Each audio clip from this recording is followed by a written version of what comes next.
In the face of both success and failure, Linda Ronstadt's life is a testament to her incredible skill and strength.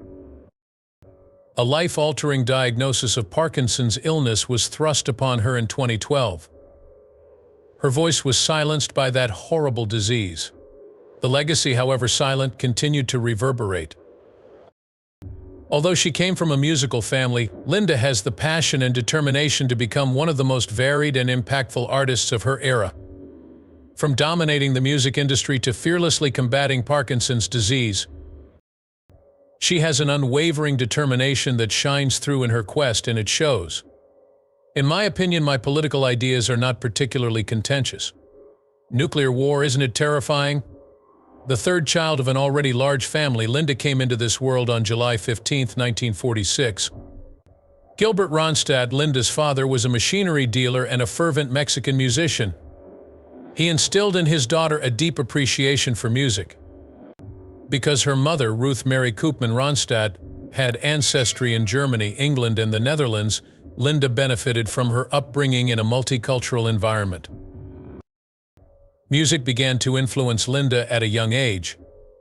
Linda developed an appreciation for music at home, where her father was a frequent performer of guitar and Mexican songs.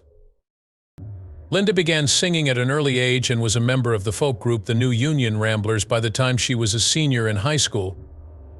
Linda Ronstadt's distinctive sound is the result of her early exposure to several musical styles, including Mexican folk, American pop, and classics.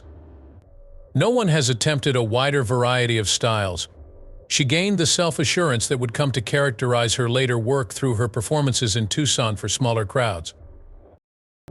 After graduating from Catalina High School in the early 1960s, Linda did not move to Los Angeles to pursue a career in music until the mid-60s. She was hell-bent on making her imprint in the burgeoning folk rock scene when she was only 18 years old. The Stone Ponies, a folk rock trio she co-founded with Kenny Edwards and Bobby Kimmel, saw phenomenal fan growth after playing a few small club performances. They had a Billboard success with Different Drum, a song written by Michael Nesmith of the Monkees, which was included on their 1967 debut album, The Stone Ponies. The hit struck a chord with listeners due to Linda's distinctively strong and emotionally expressive voice. Reached number 13 on the Billboard Hot 100 and unveiled the profound range of emotions conveyed through her singing, a trait that would come to define her. After realizing that the Stone Ponies' popularity would be fleeting, she set her sights on establishing herself as a solo artist and taking charge of her songs. Some consider her 1969 solo album Hand Sewn, Homegrown, to be the first female musician to release an alternative country album. Even though the album hadn't broken into the charts yet, it set the stage for her subsequent popular work by showcasing her versatility and ability to include country, rock, and folk elements into her songs. In the 1970s, Linda kept exploring her artistic interests and building her career. It was during this time that she began to be genuinely considered the most talented and varied female vocalist of her day. During this time, she put out a slew of other excellent albums, each of which showcased a new aspect of her musical character. The 1970 album Silk Purse was a smashing success, and its lead single Long Time by Gary White catapulted Linda into the top 30 and earned her first Grammy nomination. Feeling Better Now and Through Feeling Better was Linda Ronstadt's first Grammy Award for Best Country Vocal Performance Female. The album Heart Like a Wheel, which she released in 1974, was a commercial and critical smash, topping the Billboard 200. Her first Billboard Hot 100 #1 song, You're No Good, and her highest peaking single, When Will I Be Loved, which reached number 2, were from the album Heart Like a Wheel. A decade of Ronstadt's critically acclaimed and fashionably significant success began with that album. The album showcases her vocal and song interpretation skills with top renditions of songs by Paul Anka, Hank Williams, and the Everly Brothers. After Heart Like a Wheel, her albums Prisoner in Disguise 1977, Simple Dreams 1978, and Living in the USA 1978 all achieved multi-platinum status and produced numerous top-charting singles: Poor, It's So Easy, Blue Bayou, Oh Baby Baby, and Pitiful Me. During the 1970s, Linda sold millions of records and singles, broke records in nearly every country she performed in, and made six figures from concerts and album sales. Modern rock, with those lovely country songs segueing in. She have an enormous capacity for variety. The fact that Linda Ronstadt has never intended to be limited to just one musical genre throughout her career is only one of the many reasons why her versatility as an artist makes her one of the most remarkable performers of all time. She was never one to be confined to a single musical style or genre, and she was always willing to explore uncharted musical ground. Generations have been captivated by her varied and expansive body of work. Linda, who was already a rock and pop celebrity in the late 1970s, recorded an album of traditional folk music from Mexico to explore her Mexican ancestry. Canciones de mi Padre, her landmark 1987 album, was deeply personal since it paid homage to her father through a time tunnel of her childhood memories. Mariachi was the musical style, and most Americans had never heard of it outside of Mexican and Mexican-American communities. In addition to being a financial triumph, Canciones de mi Padre won a Grammy for Best Mexican-American Album for its over 2 million copies sold in the United States. It was a true testament to Linda's talents and her dedication to reaching a wider audience with diverse musical styles, beyond simply supporting and maintaining cultural music traditions. A lot of people think that Canciones de mi Padre is Linda's best album, and it became the most commercially successful non-English language record in America. She continued to explore other ways to celebrate her Mexican roots even after Canciones de mi Padre became a huge hit. Subsequently, 2 more albums of Mexican folk music were released as part of the Renaissance. Más Canciones came out in 1991, and Frenesí followed in 1992. Linda developed a passion for the history of jazz and the Great American Songbook, in addition to her fascination with Mexican music. She collaborated with the late great Nelson Riddle, a conductor and arranger, on 3 recordings in the early 1980s that are now considered classic jazz. Among these albums, What's New 1983 was Linda's most successful. It reached 3 on the Billboard 200 and garnered her another Grammy nomination.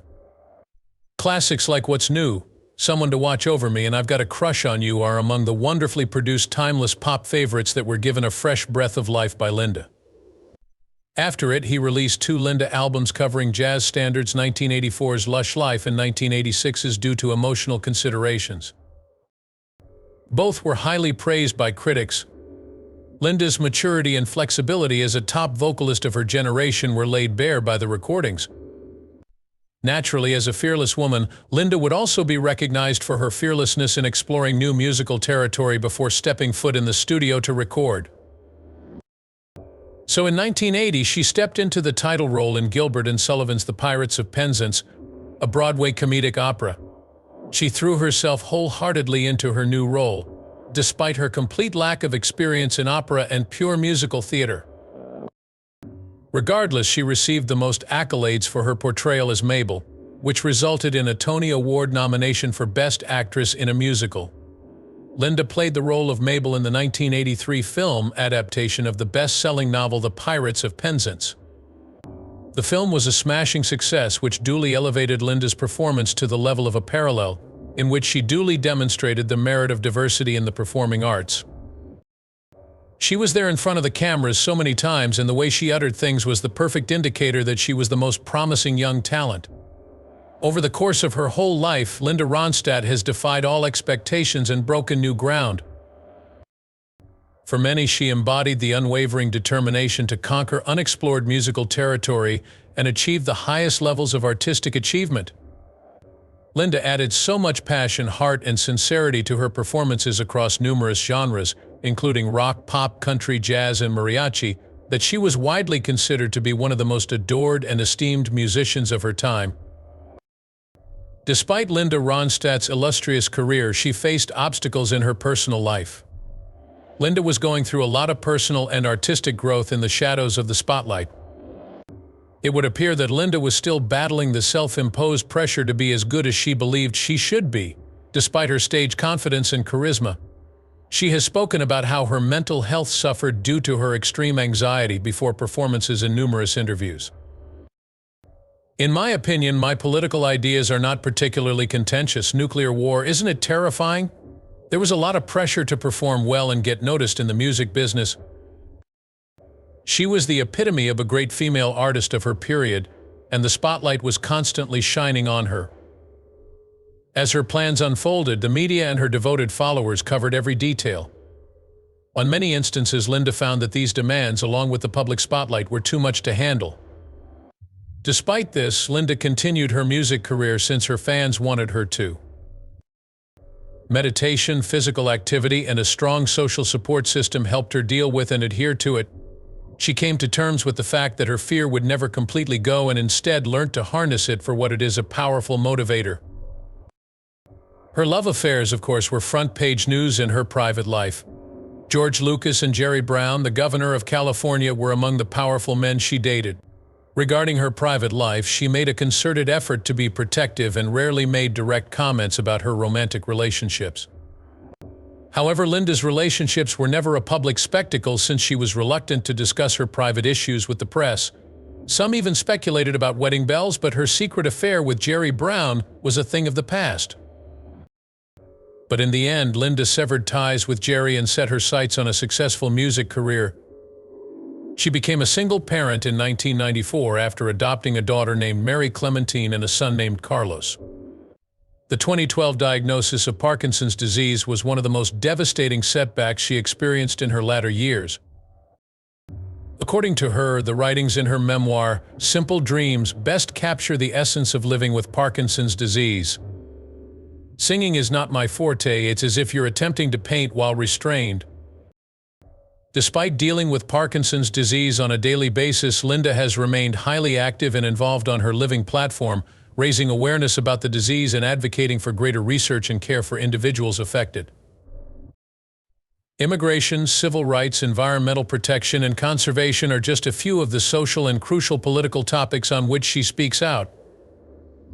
True, Linda is an icon in the music industry thanks to her resilience and refusal to give in, and she is an inspiration to many who will face similar challenges in their own life. She was more than happy to tell everyone about her issues and hardships. Thousands of people were encouraged and inspired by her fight to eradicate the stigma that surrounds mental health and long-term illnesses. Linda Ronstadt has done incalculable good for the worlds of music and popular culture. She is now one of the best-selling artists in the world with over 100 million recordings sold. Many fans and musicians today may still hear the influence of her genre-bending and fusing musical approach. Linda helped change the perception of female musicians, which is one of the most remarkable things about her legacy. She proved that women could achieve the same level of achievement and prestige as men within a historically male-dominated era. As a result, other female artists began to perceive her in a different light and look up to her as an inspiration. In addition to her other forms of influence, Linda made a name for herself by drawing attention to important social and political concerns. For example, Linda never shied away from talking about her values. She did so throughout her life. This is why she made music about many different causes, including civil rights, immigration, and environmental protection. She campaigned tirelessly for the rights of agricultural workers in the 1980s, testifying before Congress and holding fundraising concerts that brought attention to the plight of farm laborers. She has gained admiration both in and out of the music industry for the way she has utilized her fame to advocate for social justice. Aside from her involvement in this social action, another trend that could be seen as Linda's impact on the music world is the variety of genres that she popularized. The economic success of Canciones de Mi Padre brought traditional Mexican music to a new generation of listeners. Many young people were exposed to jazz standards for the first time through her collaboration with Nelson Riddle. In a way, Linda was expanding her artistic horizons and saving musical traditions that were on the verge of extinction by making these genres popular. Through it all, she remained true to herself and her artistic vision. She was never one to water down her imagination to make it fit someone else's plan. Her honesty and bravery have encouraged many artists to trust their gut and pursue their passions. Though her impact was felt in the music industry, it did not stay there. It went out to the countless individuals whose lives her music had a profound impact on. Her music has brought comfort, joy, and inspiration to tens of millions of people all over the world. People of all generations can still hear her voice. Listeners will always find hope and survival in Linda's songs, regardless of the subject matter: love, heartbreak, social justice, etc. Countless accolades and prizes have been bestowed upon Linda Ronstadt as a result of her stellar accomplishments in the music arena. Among these, she has won a remarkable 10 Grammy Awards from 26 nominations. Her albums Heart Like a Wheel and duets with Aaron Neville made her the first woman to win a Grammy for Best Country Vocal Performance and Best Pop Performance, respectively. Linda received other honors for her lifelong contributions to the arts, in addition to the Grammys she won for the ones listed above. As one would expect from a musician with such a lasting impact on the music industry, her induction into the Rock and Roll Hall of Fame in 2013 was a tremendous honor. However, she became the most heavily decorated American artist and arts patron when President Barack Obama bestowed the National Medal of Arts upon her the following year. For shaping the American music industry and adding to the country's cultural legacy, Linda received the most prestigious honor that had ever been bestowed upon her. A star was bestowed upon Linda's Hanging on Hollywood Boulevard in 2019, which further amplified her effect, as its positioning continued to be evidence of something monumental in the realm of entertainment. Many artists have cited Linda as an important influence, which sheds light on the breadth and depth of her impact. Linda is revered by performers of all genres: country, rock, pop, Latin, and more, as an enduringly influential character, and her music is still popular with listeners today. Despite her incapacity to sing and her absence from the worlds of music and social activism, Linda is very much alive and plays a significant and impactful role once more. She continues to speak out on many important causes, but her focus has been on Parkinson's disease, where she has served as an advocate for people afflicted with the disease. The Sound of My Voice, a documentary on Linda Ronstadt that was released in 2019, has rekindled interest in her life and work. The biopic based on her life and work won over audiences and introduced a new generation to her groundbreaking body of work. Her personal struggles, her musical accomplishments, and her significant impact on the music industry and popular culture are all covered in the documentary. However, in private, she had expressed gratitude for her remarkable career, incredible journey, and the impact she felt she had had on the music industry. "Fortunate has been my fortunate number," she has claimed. "I was able to combine my two greatest passions, working with exceptionally gifted individuals and doing what I loved for a living. Not a single thing would I change." Linda Ronstadt's unwavering determination, perseverance, flexibility, and fearlessness in expressing herself artistically are qualities that will be remembered by many for the great service she provided to the music industry through her captivating songs. However, Linda Ronstadt is unique in that regard. Honestly, she didn't leave anything to chance. She left an enduring legacy through the music she created, which she poured her heart and her into.